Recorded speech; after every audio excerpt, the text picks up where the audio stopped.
You don't read though, they say that some of the soldiers, as they be now, they say some don't carry their shoe for leg enter Benju, in a Benju. And when also, it get run where they call also Ajungwa. That run, they call them also Ajungwa, now they enter for inside Plateau. As the villagers don't provoke, say since where the military dey and they no fit protect them from all the whole Boko Haram and all those things where they come attack the village, say make dem carry their bag and baggages comot for their land.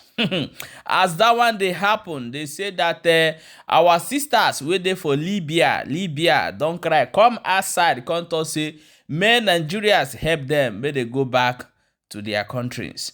As e dey be like this now, they say that one of our brother wey dey for one country like that wey be say the guy still take be for him own side. Finally, him mama don come outside come talk say na him pikin in dey find am since 2019. We go go take all this updates one after the other. However, welcome back to Balabas Gist. If today na the first time wey dey come across this wonderful channel, you are highly welcome. We dey sorry say we never update una since yesterday because of one or two, but we dey here. Gidigbam, they bring the update back to back. Okay, my people, let's quickly jump into this matter. Share this video and make sure say they follow this channel for more updates as they hot. Let's jump inside this matter. I'm going to show you this video now for you to watch how this our brother waiting for inside this country. The guys take BM now. But finally, I will still play you the video of waiting mama talk. So I will play the two videos together. May you watch before we come back and continue. Maybe if you know the family, if you know them, anywhere where you feel take assist, if you dey for here where this boy dey, please kindly go and help them. Plus like this, and you go like this, see the tire shop. Chinedu also. You are the one guy that can call Chinedu and Obinna. You understand? As I don't reach in the village winter, so I came down from moto. So I went to buy something before I came back. The motor left me, so I'm still stranded. You understand? So if there is any way the mistake I reach to him, so that they can, you understand, know that yes, I'm not since that time I'm not yet reach Nigeria, understand? Nothing, not be being hungry all this time. No left. So, in Nigeria, which state you come from? Imo State. What part of Imo State? Wangele local government. Wangele. Yes. And when one nigga on Morovia, one nigga on Morovia, on your Guinea village, no Morovia. No. Anybody Guinea village, one Guinea village, no Morovia. No, the person now is the person that I met, you understand? On your way, yeah. After where? Oh, you know where that is the popular people that you know. The popular name they can call them. Then Uche na John in the pool, Guinea Kahana. Uche wa hamo. Okay, go on Uche. Uche. I'm the one Uche. And the one as a John or Pankene letter. Huh? Village you gonna want a local government. Mokoraba. Kafa is Baffa. Uche. Uche Chima. Emmanuel. Yes. So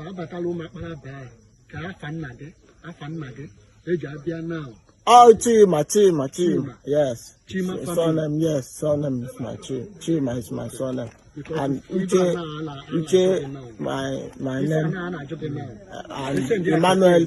Yes. Send them on Facebook. No, I got that the whole viral. Go to Nigeria.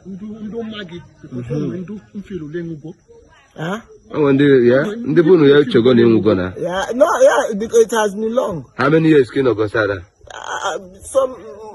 Many, like few years ago. Oh, few years ago. You understand? I've been here in a long time. Can you go 15 or 20 years?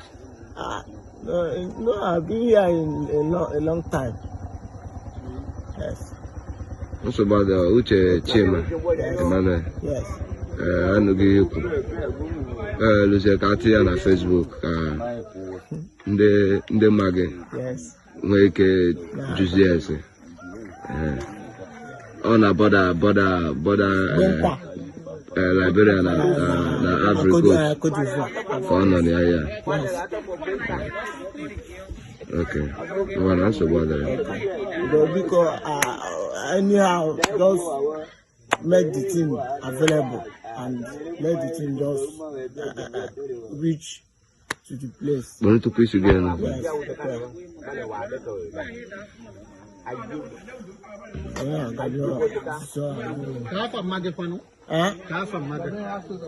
Priscilla. Yes.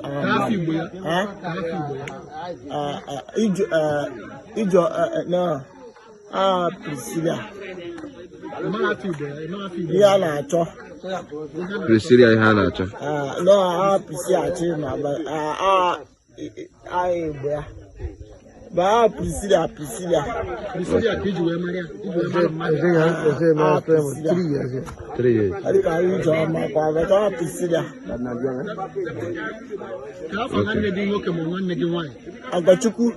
Ọgọchukwu bụ abịa nwanne gị. Nke nwaanyị. Mba nwanne m nwoke.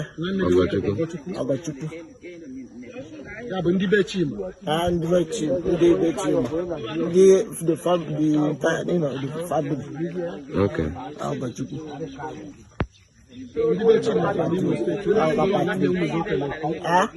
Ndị be Chima from Imo State, unu afụgo na nwanne unu nwoke na-ekwu. Village ga ha ọzọkwa. Ụmụọkpara Aba. Chima, Ụmụọkpara Aba from Nwangele. Nwangele local government. Biko unu gbatara ya ọsọ enyemaka. Ọ sị na atịrị ya na moto ga-ebu ya na Nigeria. O lituo na border Ivory Coast na Liberia ka o gote ihe. Moto happy ebe since azi na onweghịzi means oge ji wee richi ndị be ha onye tere ya na moto. So vidio anyị na-eme na ahụ ka amaka esi wee nyere ya aka ka emeke sure na ọ nakwuru ndị be ha. Na ọ nọgoside almost 3 years plus. Biko unu onye fụ vidio anụnwa ka ọma tụsa anya ka amaka esi wee richi family ya. Ọkwa nwanne anyị na-efu na mba dị ya. Mana a sị na nwafọ Igbo adịghị efu na mba.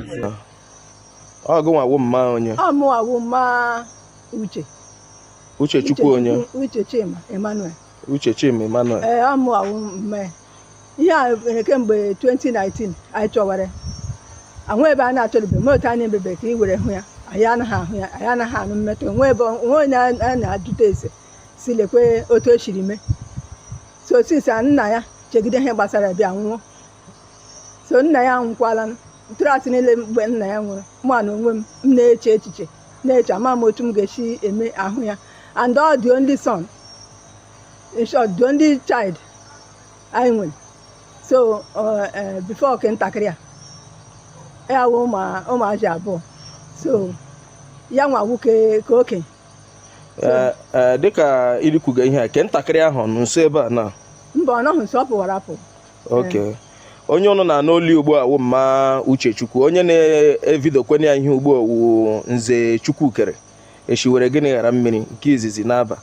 Dịka ọ na-ahụ na foto emere m ya vidio, ọnụ ga-ahụkwa foto m sere ese. Dịka a na-ekwukwa okwu ugbu a, ọnụ ga-ahụ pikchọ a n'ebe a wuke nna ya mpa ya anwụgo.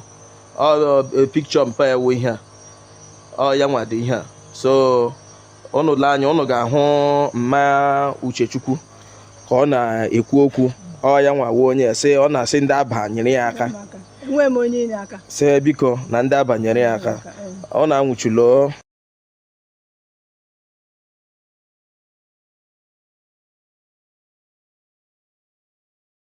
Okay, my wonderful people, as you have watched that video, please share so that, because I can understand that the family, what they need now is to bring this young man home and take a good care of this particular young man. Yes, you can see he never go too far. Desperate say mama said they don't look for him for since 2019 till now. So please, can they reach out to the platforms that you can reach out to these particular people, because we don't do anything donation here, we don't contribute money here. I don't want anybody to say the money passed through this channel and it no. So if anywhere you find across and it's the right people that bring out this information, please kindly support. And I'm going to show you this video waiting to happen for Plateau, where the women, the villagers, don't ask the military, which is the army, say may they carry their bago and baggages. So because as it be like this now, people say now them be the main people where they buy them. Watch the video. Soldier must go. We no go green. Soldier must go. We no go green. Soldier must go. We no go green. Soldier must go. We no go green. Soldier must go. We no go green. Soldier must go. We no go green. Soldier must go.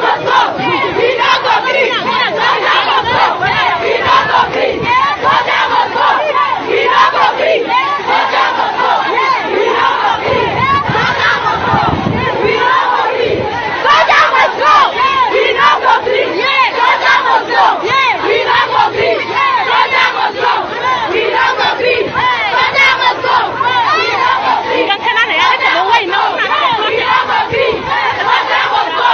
We no go green. Soldier must go. We no go green. Soldier must go. We no go green. Soldier must go. My wonderful people, welcome back. As you have watched that video, shebi you don't hear them. Where did they sing go? Soldier must go. Oh, we no go gree. Oh, waiting happen. No be the people where they say may they come protect na Nanja Alpha na which way. However, it don't happen. Be say it don't happen. I beg me you share the video and drop your own opinion for inside comment section.